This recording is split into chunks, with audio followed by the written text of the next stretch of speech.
Washington, Bloomberg, U.S. President Donald Trump plans to sign the tax bill on January 3 to ensure automatic spending cuts to Medicare and other programs don't take effect, according to a House Republican aide familiar with the plans.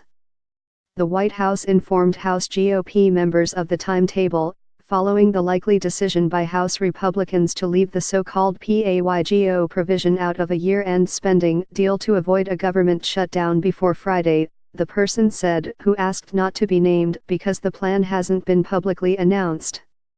Trump and GOP leaders have repeatedly said the president would sign the legislation before Christmas.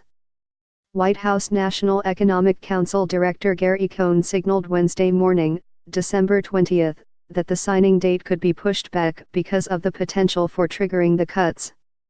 Under the PAYGO law, automatic cuts to Medicare and other spending categories would be triggered by the tax bill in January because the bill is scored as increasing the deficit by $1.5 trillion over 10 years.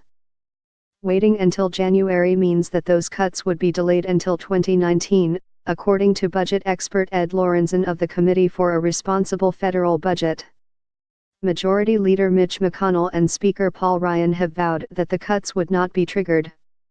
They will need Democrats to waive them this year, however, since doing so would require 60 votes in the Senate.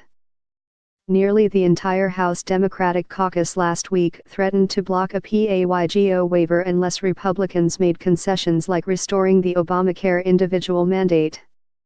I would like to congratulate Senate Maj LDR on having done a fantastic job both strategically and politically on the passing in the Senate of the massive tax cut and reform bill.